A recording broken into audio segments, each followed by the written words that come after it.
Assalamualaikum warahmatullahi wabarakatuh. Perkenalkan, nama saya Sugianti dari kelas D3B non-reguler. Di sini saya akan mempresentasikan tentang filariasis. Filariasis adalah penyakit menular atau penyakit kaki gajah yang disebabkan oleh cacing filarial yang ditularkan oleh berbagai jenis nyamuk, culek, anopheles, dan mansonia. Penyakit ini bersifat menahun atau kronis dan bila tidak diobati menimbulkan cacat menetap berupa pembesaran kaki dan alat kelamin baik laki-laki maupun perempuan. Nama penyakitnya dinamakan filariasis. Habitatnya pada saluran dan kelenjar limpa. Cacing betina bersifat pipipar. Larvanya disebut mikrofilaria. Hidup di dalam darah, cairan limfa, cairan hidrosel, gliluria, atau di bawah epitel kulit. Penyebaran geografis di daerah tropik.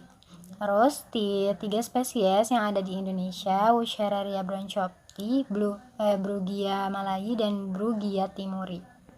Morfologi filariasis. Cacing dewasa betina dan jantan hidup di saluran dan kelenjar limpa atau saluran getah. Berbentuk halus seperti benang dan berwarna putih susu.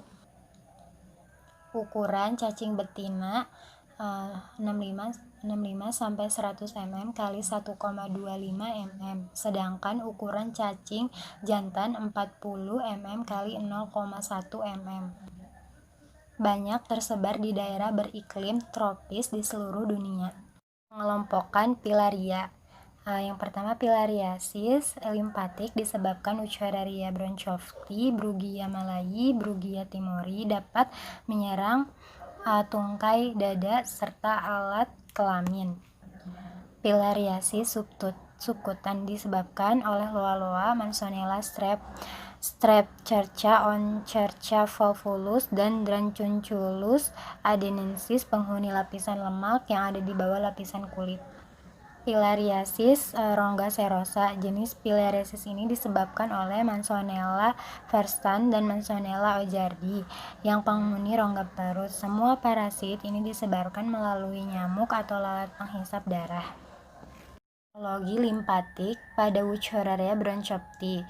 Nukleus pada parasit ini terlihat halus dan teratur, memiliki sarung ruang kepala panjang dan lebar 1:1 dan nukleus tidak sampai ujung ekor.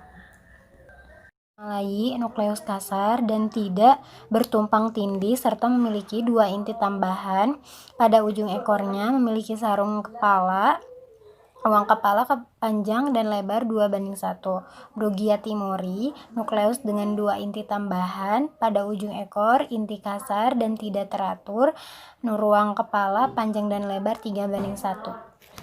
Residu filariasis. Yang pertama, nyamuk yang terinfeksi menyimpan larva pada kulit ketika nyamuk menggigit, maka larva akan masuk ke dalam tubuh melalui luka. Yang kedua, larva berpindah memiliki sistem kelenjar limpa. Di sini larva cacing akan tumbuh, berkembang biak, dan membuat sarang. Nah, sarang mereka menyebabkan penyumbatan yang menimbulkan gejala pembengkakan dan demam. Yang ketiga, cacing betina menghasilkan cacing mikroskopis yang disebut mikrofilaria yang berenang di aliran darah pada malam hari ketika nyamuk biasa menggigit. Yang keempat, nyamuk menggigit orang yang terinfeksi, menghisap mikrofilaria bersama darah.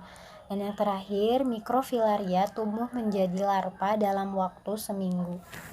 Di sini bisa dilihat gambar cara penularan penyakit kaki gajah ya. Dan vektor filarianya Cribsops, Simulum, Culek fatigans, dan Colicoides. Gejala atau tanda terinfeksi penyakit filariasis ini yaitu demam, radang saluran getah bening pada ketiak, dan radang saluran getah bening pada lipatan paha. Diagnosa filariasis. Identifikasi mikrofilaria dalam darah dengan pemeriksaan mikroskopis. Mikrofilaria yang menyebabkan filariasis limpatik beredar dalam darah pada malam hari. Periodisitas nokturnal. Pengambilan darah harus dilakukan pada malam hari bertepatan dengan munculnya mikrofilaria dan diwarnai dengan gimsa atau hemotoksilin dan eosin. Pemeriksaan radiodiagnosa dan dengan USG pada struktum dan kelenjar getah bening. Pemeriksaan imunologi dengan teknik ELISA dan ITC imunochromatografi tes. Cara pencegahan penyakit kaki gajah ini menghindari gigitan dan memberantas nyamuk penular, yaitu membasmi sarang nyamuk, memakai obat nyamuk bakar, semprot atau oles, tidur memakai kelambu, dan memutuskan rantai penularan, minum obat pencegah penyakit kaki gajah 1 kali setahun selama minimal 5 tahun. Loa. Sejarah untuk pertama kali pada tahun 1770 mengeluarkan cacing dewasa loa-loa dari mata seorang perempuan negro di Santo Domingo. Parasit ini hanya ditemukan pada manusia. Penyakitnya disebut loaisis atau calabar swelling. Hospes intermediate lalat Chrysophyllaceae dan C. dimidae. Parasit ini tersebar di daerah hutan yang berhujan dan ditemukan di Afrika tropik bagian barat. Morfologi cacing loa-loa. Cacing dewasa hidup dalam jaringan subkutan. Betina berukuran 50-70 mm x 0,5 mm. Jantan 30-34 x 0,35 sampai 0,43 mm. Cacing betina mengeluarkan mikrofilaria yang beredar dalam darah pada siang hari, diurnal. Pada malam hari, mikrofilaria berada dalam pembuluh darah paru-paru. Patologi dan gejala klinis loa-loa. Cacing dewasa yang mengembara dalam jaringan subkutan dan mikrofilaria yang beredar dalam darah seringkali tidak menimbulkan gejala. Cacing dewasa dapat ditemukan di seluruh tubuh dan seringkali menimbulkan gangguan di konjungtiva mata dan hidung dengan menimbulkan iritasi pada mata sembab, pelupuk, mata menjadi bengkak sehingga mengganggu penglihatan. Dan pembengkakan jaringan yang tidak sakit dapat menjadi sebesar telur ayam, terjadi pada tangan atau lengan, timbul secara spontan dan menghilang setelah beberapa hari atau minggu. Onchocerca varupulus, hospesnya manusia, hospes perantara alat similium. Nama penyakit onchocercosis ditemukan pada penduduk Afrika. Morfologinya, cacing dewasa hidup pada jaringan kulit, bentuk seperti kawat, berwarna putih transparan, dan bagian anterior dan posterior mikrofilaria yang memiliki inti dan tidak mempunyai sarung.